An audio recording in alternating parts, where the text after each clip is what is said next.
January 7th, 1945. Supreme Allied Commander Dwight Eisenhower sat in his headquarters reading a transcript of the press conference Bernard Montgomery had just given. His hands were shaking, not from fear, but from rage. Montgomery had just told the world press that he had saved the American Army during the Battle of the Bulge.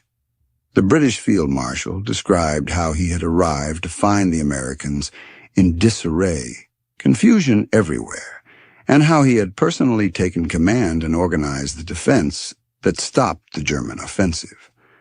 Montgomery made it sound like American generals had panicked, American soldiers had broken, and only British leadership had prevented complete disaster. Every word was an insult. Every claim was a lie. Eisenhower had been Supreme Allied Commander since 1943. He had commanded the invasion of North Africa, the invasion of Sicily, the D-Day landings at Normandy. He had coordinated armies from multiple nations, balanced egos of generals from different countries, kept Stalin, Churchill, and Roosevelt all reasonably satisfied.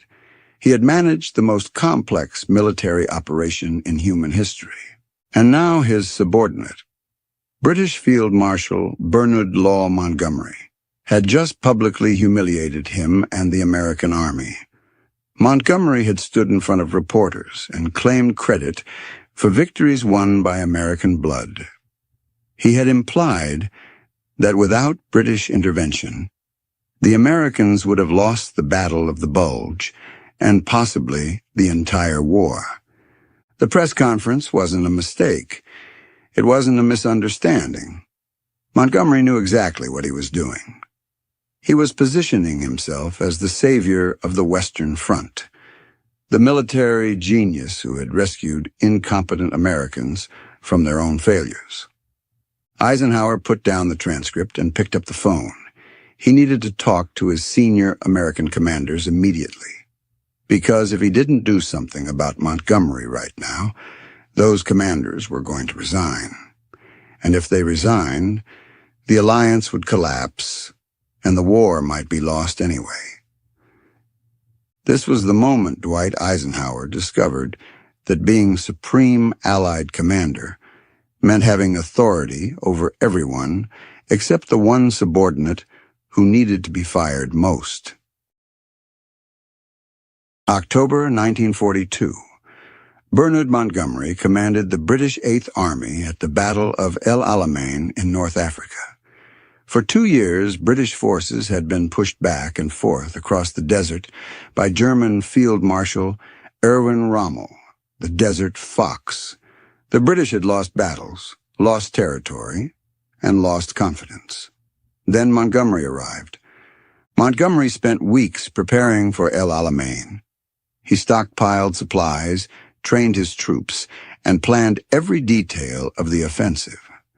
When he finally attacked on October 23, 1942, he broke through Rommel's defensive lines and sent the German forces into retreat. It was the first major British victory against Germany, and it turned Montgomery into a national celebrity overnight.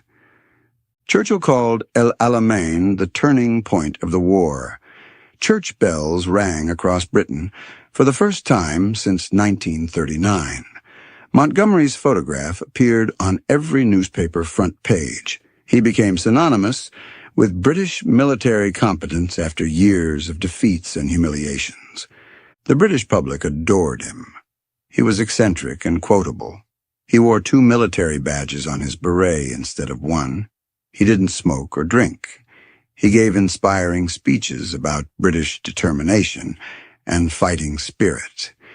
He projected absolute confidence, which Britain desperately needed after Dunkirk, after the fall of France, after the bombing of London. Montgomery believed completely in his own genius. He thought he was the greatest military mind of the generation. He wrote in his diary that most other generals were incompetent, that politicians didn't understand warfare, and that he alone knew how to win battles through careful preparation and methodical execution. This confidence became arrogance. Montgomery started to believe that his judgment was infallible, that anyone who disagreed with him was either stupid or jealous. He stopped listening to advice that contradicted his own views. He began treating American generals as amateurs who needed British guidance.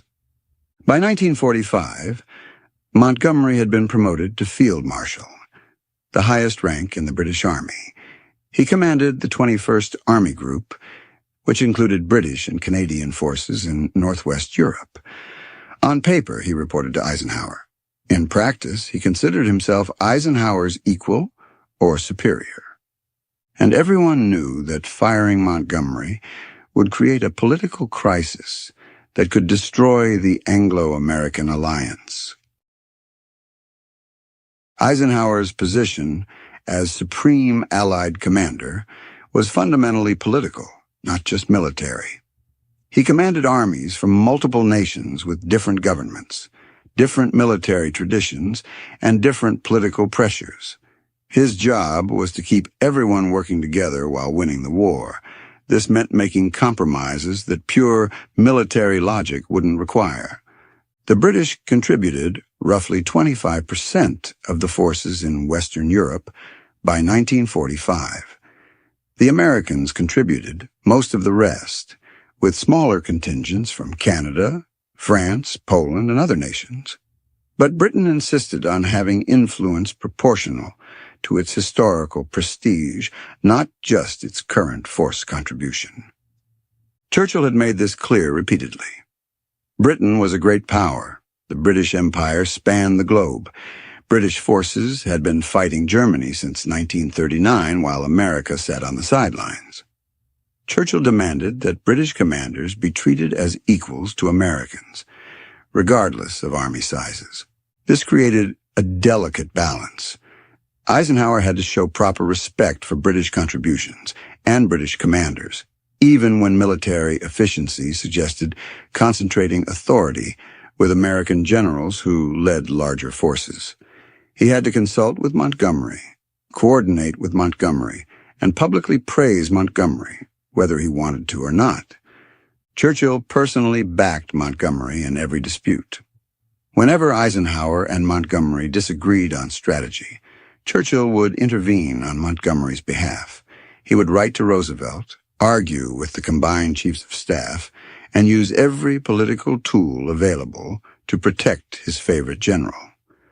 The combined chiefs of staff structure reinforced this. Major strategic decisions required approval from both American and British military leadership.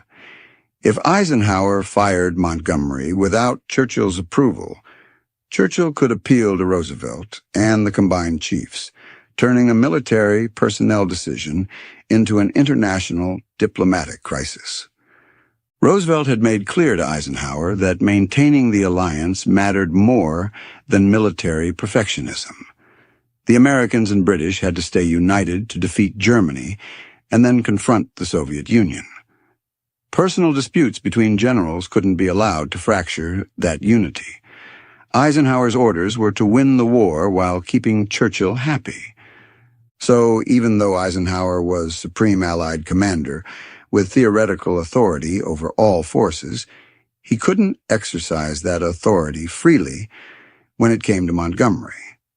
Firing the British national hero would offend Churchill, anger the British public, and potentially cause political problems that could harm the war effort more than Montgomery's continued presence.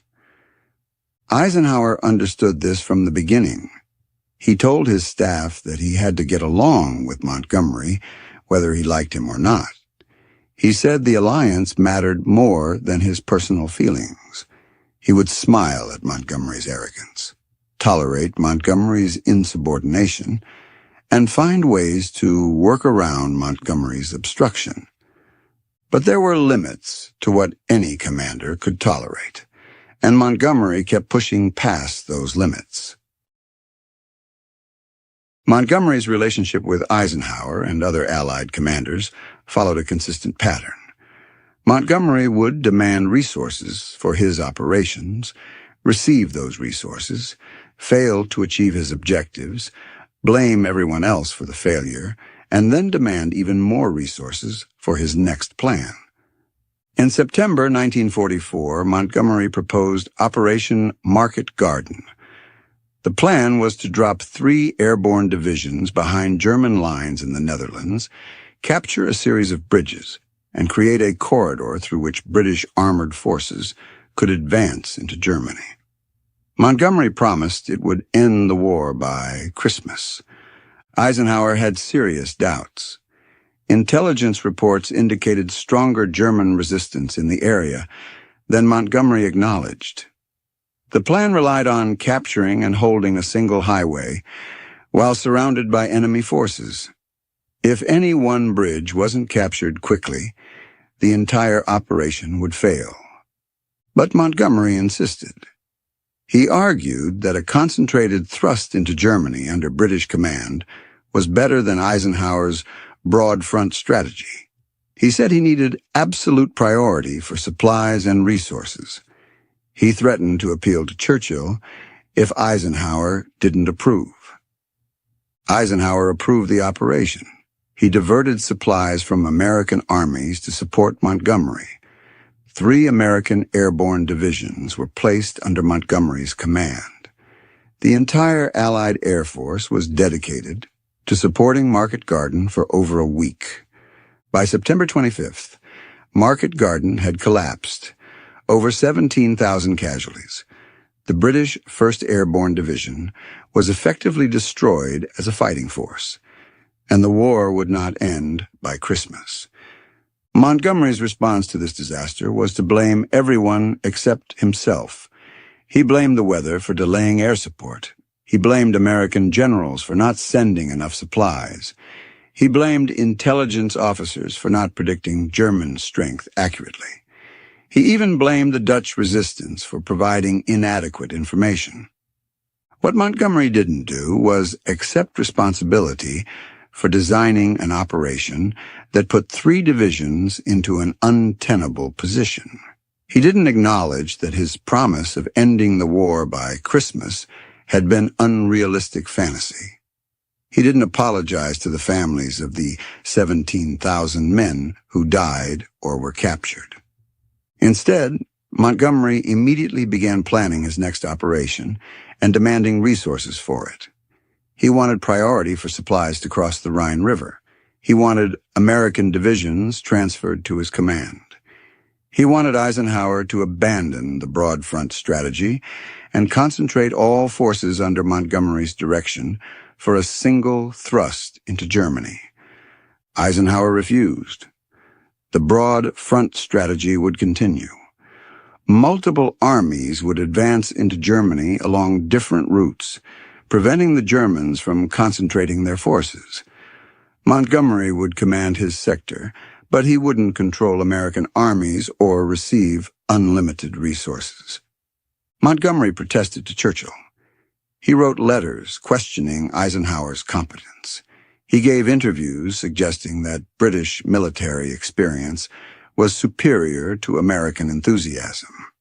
He positioned himself as the prophet, warning against strategic mistakes that would prolong the war. And Eisenhower tolerated this because firing Montgomery would create an international incident.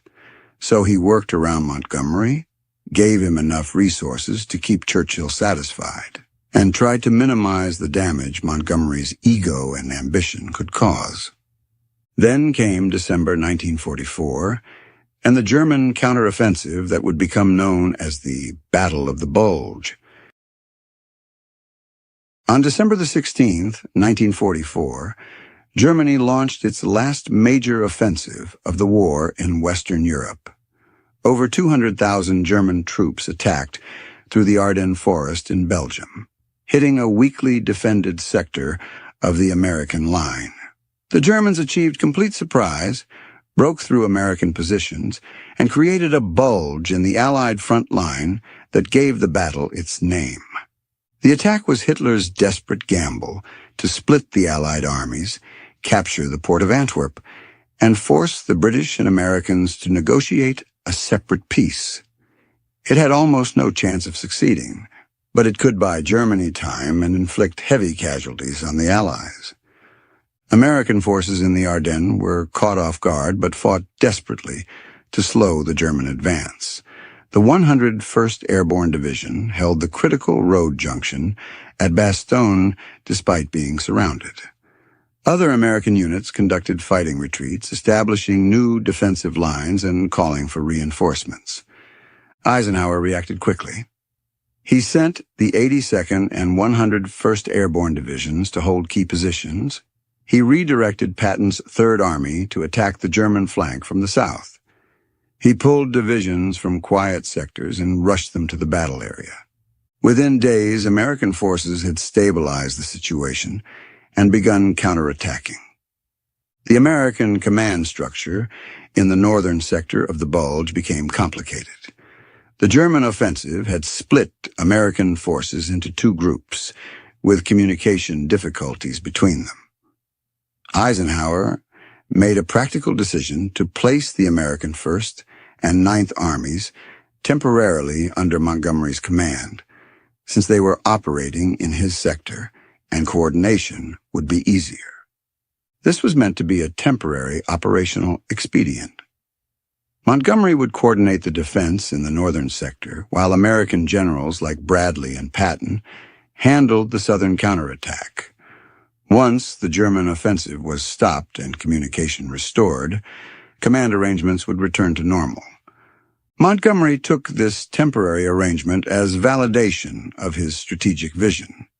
He believed Eisenhower was finally recognizing that British command was superior to American. He started treating the American armies under his temporary command as if they were permanently his forces. The Battle of the Bulge was stopped by American troops. The 101st held Bastogne against impossible odds. Patton's Third Army relieved them in a remarkable winter offensive. American soldiers fought in brutal cold without adequate winter clothing, stopping the German advance through determination and sacrifice. By early January 1945, the German offensive had failed completely. American forces had eliminated the Bulge and restored the front line. Over 80,000 American casualties, but the Germans had lost even more and exhausted their remaining reserves. The war would continue on its inexorable path toward German defeat. Montgomery's role had been to coordinate the northern sector defense. He did this competently, but not brilliantly. The American divisions under his temporary command did most of the actual fighting. Montgomery's main contribution was ensuring they received supplies and coordinating their positions. But Montgomery saw the Battle of the Bulge as his personal victory. He believed he had saved the Americans from their own mistakes. And on January 7th, 1945, he decided to tell the world exactly what he thought had happened. Montgomery scheduled a press conference for January 7th, 1945, to discuss the Battle of the Bulge. His staff advised against it. The battle had just ended. Emotions were raw. American soldiers had done most of the fighting and dying. This wasn't the time for Montgomery to claim credit. Montgomery ignored the advice. He believed the world needed to understand what had really happened. And what had really happened, according to Montgomery, was that British command had rescued Americans from disaster. The press conference began with Montgomery describing how he had taken command in the northern sector. He said he had found the situation confused, with American units scattered and disorganized. He painted a picture of chaos that needed British expertise to resolve. Montgomery claimed he had immediately seen what needed to be done. He had positioned forces properly, established clear command relationships, and organized the defense that stopped the German advance. He made it sound like American generals had been overwhelmed and British calm had saved the day. He used phrases like, "I employed the whole available power of the British group of armies," and spoke about how he had headed off German attacks. He described American commanders in patronizing terms, suggesting they were brave but inexperienced men who needed guidance from veteran British leadership. The worst part was how Montgomery described the American soldiers. He praised their courage but implied they had been badly led. He suggested that without British intervention, American casualties would have been even higher and the German breakthrough might have succeeded. Montgomery concluded by discussing future strategy. He argued again for a concentrated thrust under unified command, implying that Eisenhower's broad front strategy had created the conditions for the German attack. He positioned himself as the prophet who had warned against dispersing forces and who now offered the solution for victory. The press conference was a diplomatic disaster. British reporters saw it as Montgomery being honest about British contributions. American reporters saw it as Montgomery stealing credit and insulting American soldiers who had bled to stop the German offensive. The story went out immediately. American newspapers reported that Montgomery claimed to have saved the U.S. Army. Editorial writers expressed outrage. Veterans organizations demanded explanations. Members of Congress asked why a British general was allowed to disparage American troops. But the most dangerous reaction came from Eisenhower's senior American commanders. They were livid. They had watched their soldiers die in the snow at Bastogne and in the Ardennes forests. They had coordinated the counteroffensive that crushed the German attack. And now Montgomery was taking credit for their victory, while implying they were incompetent. General Omar Bradley, commanding the American 12th Army Group, was so angry he could barely speak. General George Patton, who had turned his entire Third Army 90 degrees and attacked into the German flank in one of the war's most impressive maneuvers, called Montgomery's statement an ungracious insult. And both of them were about to tell Eisenhower that they would resign rather than continue serving under an Allied commander who wouldn't protect American honor from British arrogance.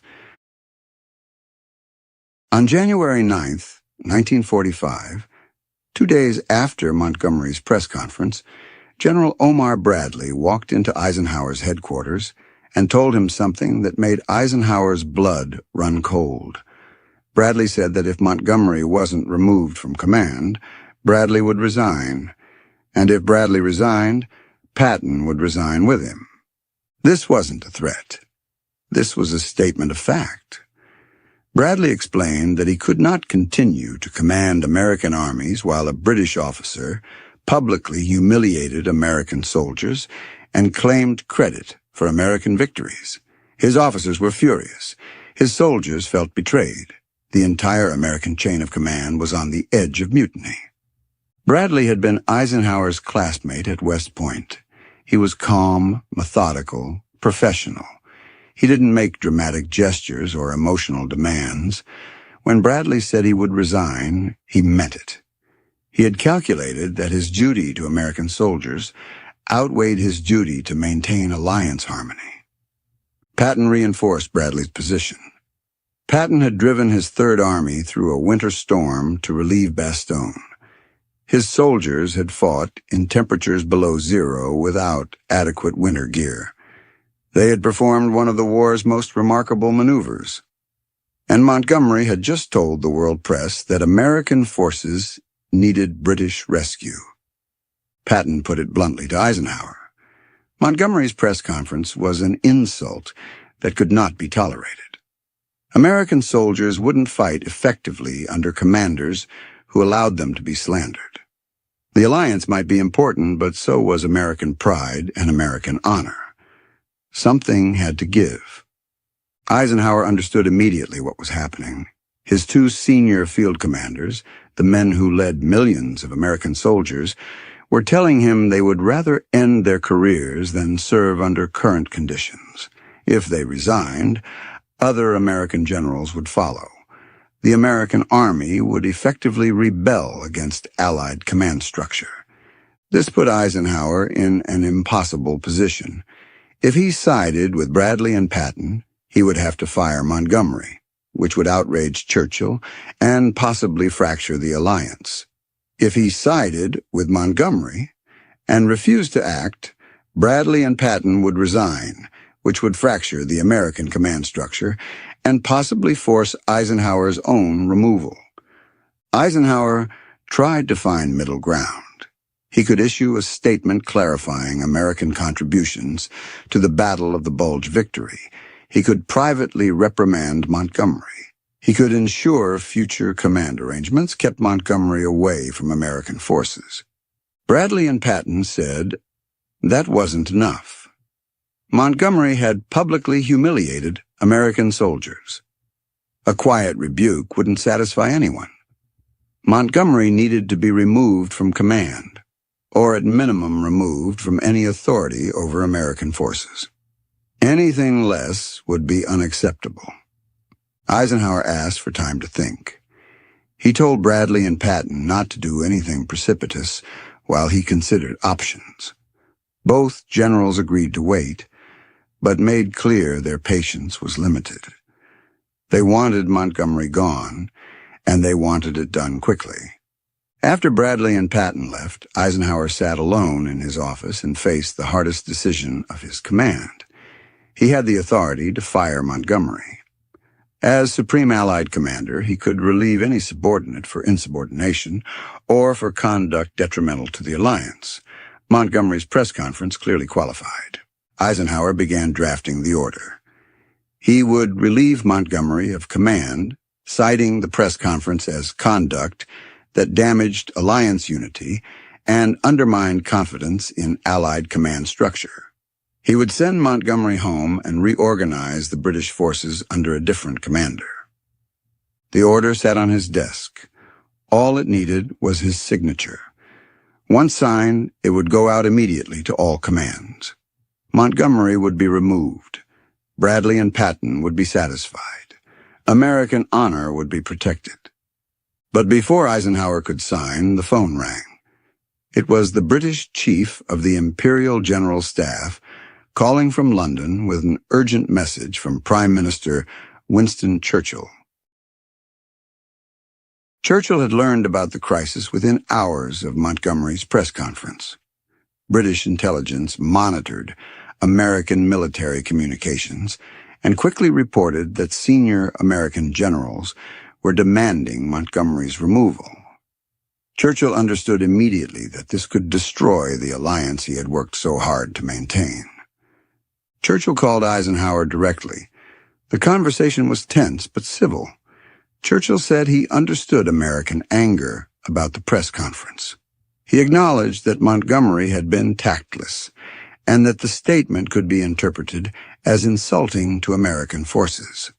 But Churchill argued that firing Montgomery would create problems far worse than the press conference. Montgomery was Britain's most visible military leader. Removing him would be seen as America forcing Britain to sacrifice its best general to satisfy American pride. British public opinion would turn against the alliance. Churchill made clear that if Eisenhower fired Montgomery, he would have no choice but to defend Montgomery publicly. He would have to tell the British people that Montgomery was removed despite his battlefield successes. He would have to explain that American political pressure overrode military merit. This would damage Anglo-American relations badly. Eisenhower listened and then made his own position clear. American generals were ready to resign. American soldiers felt insulted. The American public was outraged.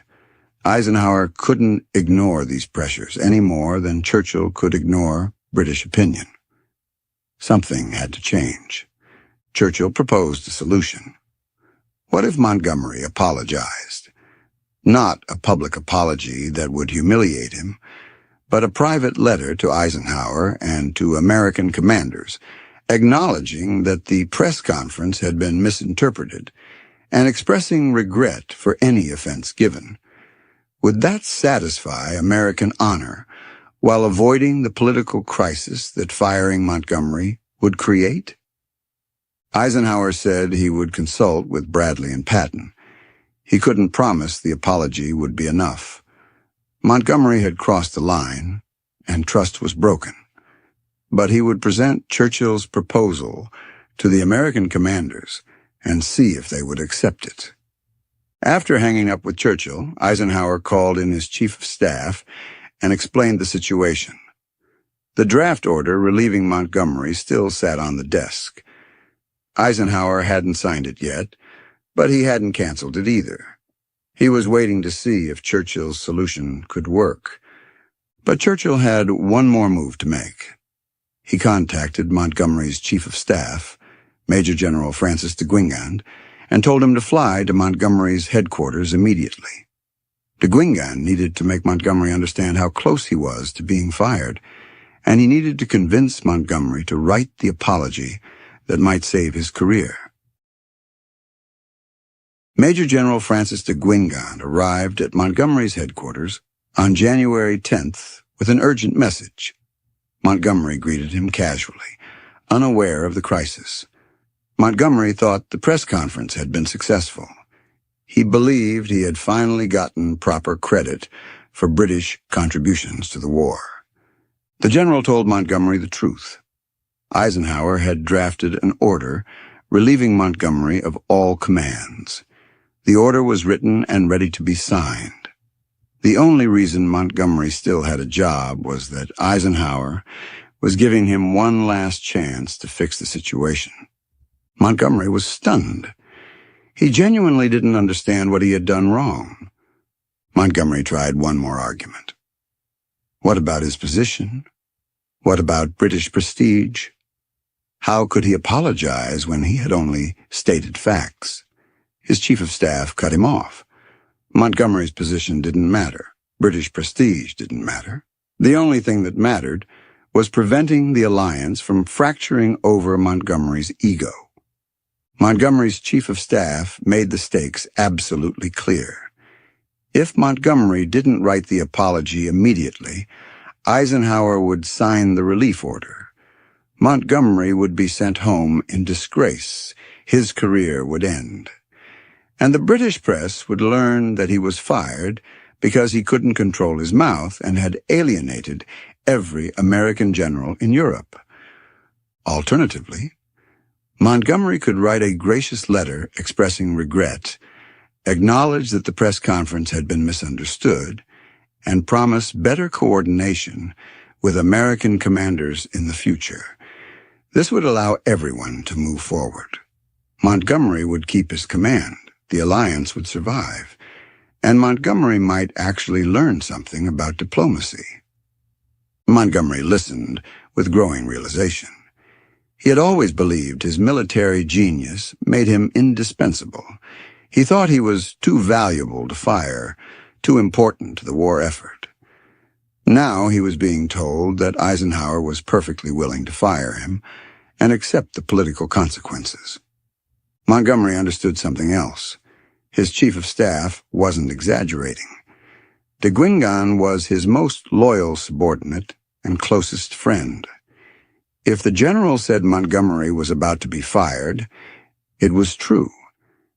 If he said the only solution was an apology, there was no alternative. Montgomery sat down and began writing. The letter was difficult for him. He had never been good at admitting mistakes or accepting criticism. His entire career had been built on absolute confidence in his own judgment. Apologizing felt like surrendering his principles, but his chief of staff stood over him and edited every line. The letter had to be sincere, had to acknowledge American sensitivities, and had to give Eisenhower a way to accept it without losing face. After several drafts, Montgomery produced a letter that the general approved. The letter expressed deep regret that the press conference had caused misunderstanding. Montgomery acknowledged that his remarks might have been interpreted as failing to give proper credit to American forces. He praised the courage and determination of American soldiers during the Battle of the Bulge. He pledged full cooperation with Eisenhower and American commanders going forward. It wasn't a full apology, Montgomery didn't explicitly admit he was wrong, but it was enough to give Eisenhower what he needed: a public acknowledgement from Montgomery that the press conference had been a mistake and a commitment to better behavior in the future. Montgomery's chief of staff took the letter and flew immediately back to Eisenhower's headquarters.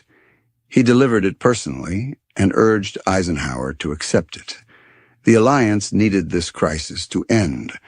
Both American and British forces needed their commanders focused on defeating Germany, not fighting each other. Eisenhower read the letter. He showed it to Bradley and Patton. The question now was whether this carefully worded semi-apology would satisfy the American generals who had demanded Montgomery's removal. Eisenhower called Bradley and Patton to his headquarters and showed them Montgomery's letter. He asked them directly whether this was sufficient or whether they still insisted on Montgomery's removal. The relief order was still on his desk. He could sign it if they wanted. Bradley read the letter carefully. He noted what Montgomery had said and what he hadn't said. Montgomery expressed regret for misunderstanding, but didn't admit the press conference was wrong. He praised American soldiers, but didn't retract his claims about British command saving the situation. It was a politician's apology, carefully worded to give something without admitting anything. Patton was more blunt. He said the letter was garbage, that Montgomery was still claiming he saved the Americans while pretending to apologize. Patton wanted Montgomery fired regardless of political consequences. American soldiers deserved better than this face-saving exercise. But Bradley was more pragmatic. He recognized the political reality Eisenhower faced. Firing Montgomery would create an enormous crisis with Churchill and the British government. It might damage the alliance at a critical moment in the war. The letter, inadequate as it was, gave Eisenhower something to work with.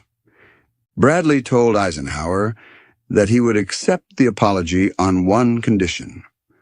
Montgomery had to understand that his temporary command of American forces during the Bulge was over. American armies would return to American command immediately.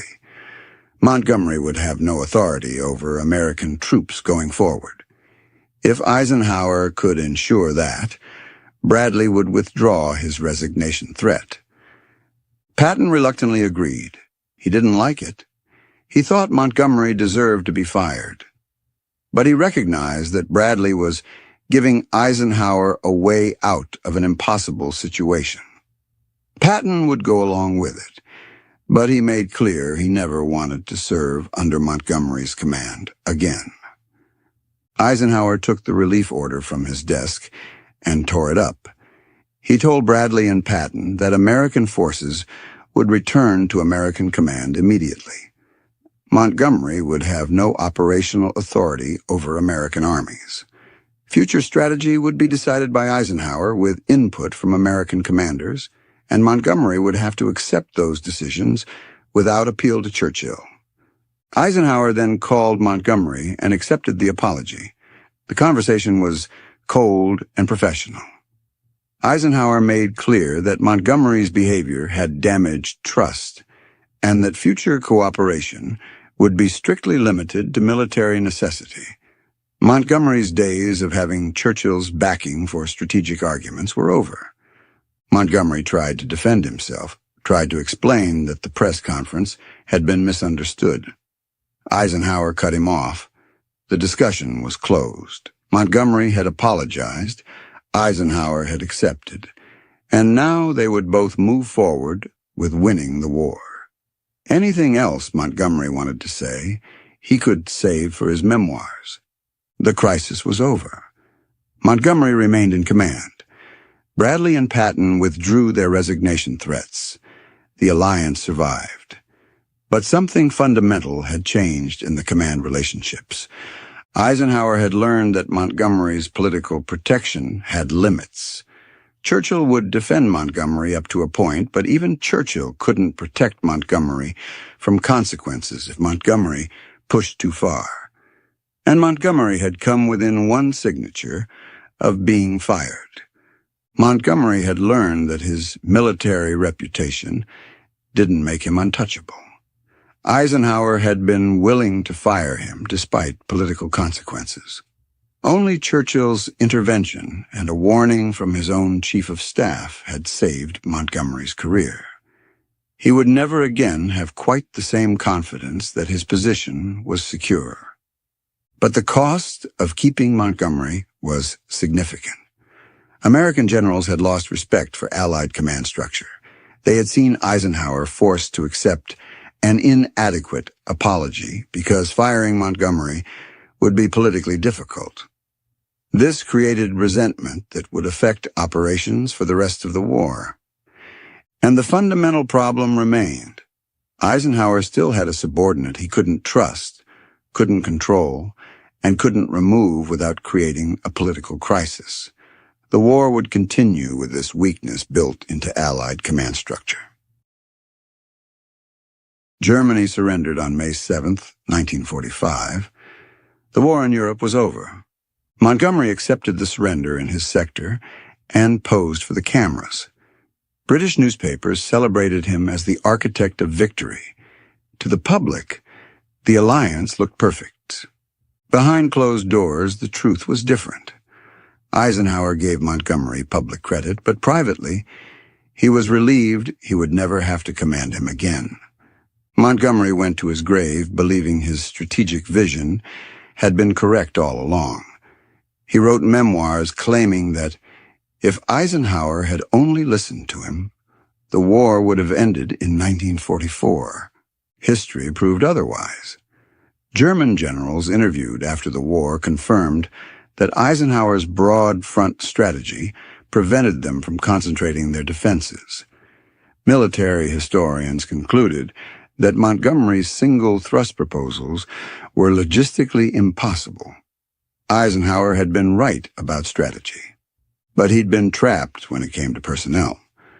So why couldn't Eisenhower fire Montgomery when the order was sitting on his desk just one signature away? Because the political cost was too high. Churchill would have fought it. The alliance might have fractured. The Cold War partnership could have been damaged before it began. Eisenhower chose alliance unity over American honor. He chose to manage the problem instead of solving it.